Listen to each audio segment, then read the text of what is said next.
This is Talk Business and Politics with Roby Brock. Welcome to today's Talk Business and Politics Daily. I'm Roby Brock, joined by Jack McNeill. He's the Senior Vice President of Governmental Affairs for Delaware North, which is the parent company of Southland Racing and Gaming in West Memphis. Did I get all that squared away and pretty accurate? You did. Thank you. I get a badge for that or something. You're going to give me a golden star when we get off set for that kind of stuff. Welcome. Good to have you with us. Thank you. Talk to me a little bit.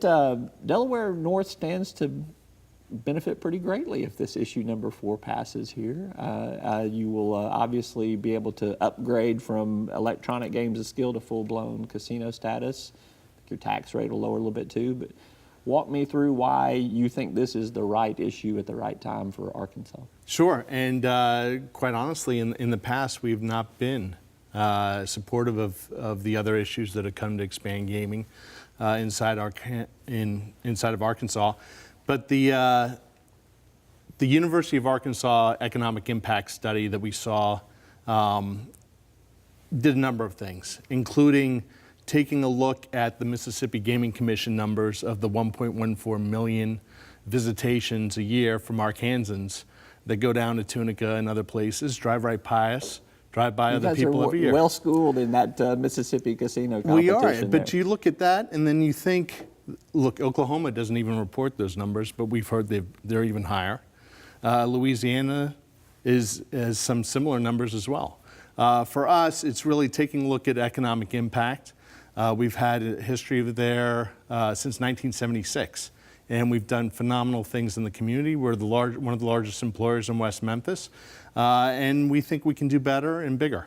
Tell me what you would do with some of those advantages there. What will we see in terms of the upgrades? What will we see in terms of expansion? Sure. So for us, it's, we would like to develop a hotel.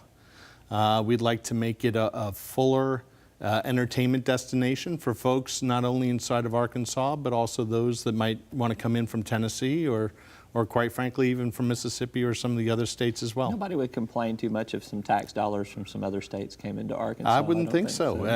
It's certainly been a one-way train so far, so it'd be nice to keep some economic benefit here. Would the hotel have some sort of convention kind of component to it? Yeah, that's certainly on the block right now. We're having conceptual drawings done. We're looking at economic impact, et cetera. We've been told by the community that they would really love to have us grow the footprint, and that we've been a great citizen for that part of the state. A lot of people who are opposed to casinos will say, and we've seen this in some advertising that has been primarily print advertising, casinos lead to problems. They lead to drugs, they lead to crime, they lead to addiction. How do you combat some of that complaint? Yeah, so we're also members of the American Gaming Association and board members.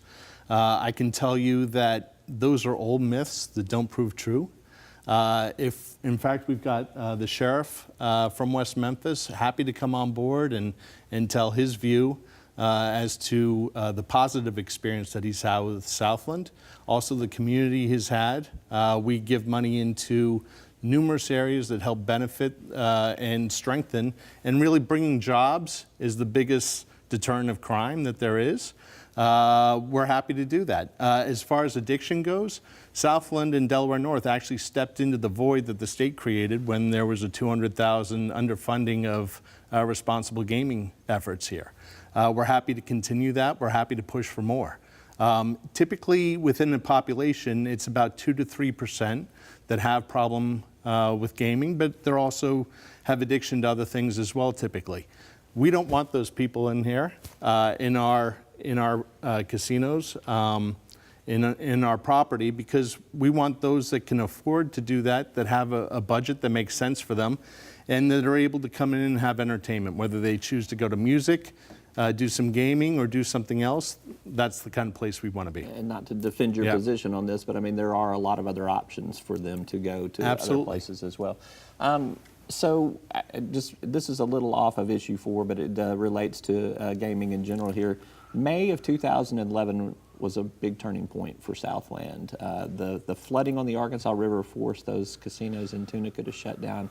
I'm one of the only guys in Arkansas that follows the gaming numbers there, and I look at the numbers that are accumulated by the state from wagers and payouts there.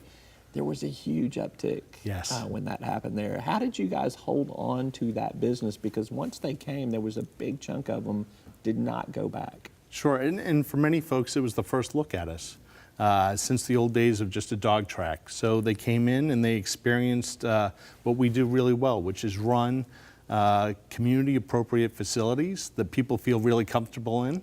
They come in and they enjoy their time there more than possibly going to see something that's a little more glittery down the river there, but come on back up the Delta and spend more time with us. So it was an opportunity to show ourselves and what we could do. Sounds like issue 4 may make you a little more glittery. So, yeah, well, that has the potential. Will dog racing continue? Dog racing will continue. Okay. Absolutely. All right. He's Jack McNeill. He's the Senior Vice President of Governmental Affairs with Delaware North. They are the parent company of Southland Gaming. Wish you the best of luck. Thank you so much, Roby. Thank you for being here. Pleasure. That is all for today's Talk Business and Politics Daily. I'm Roby Brock. Thank you for joining us. We'll see you next time.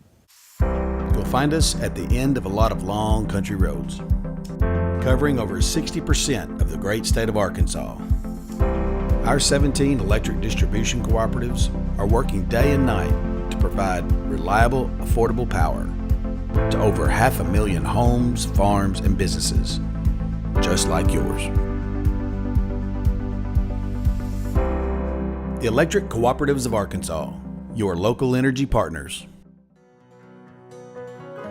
Each day, the promise of our nation begins again. Arkansas and America moving forward. I help make that promise a reality.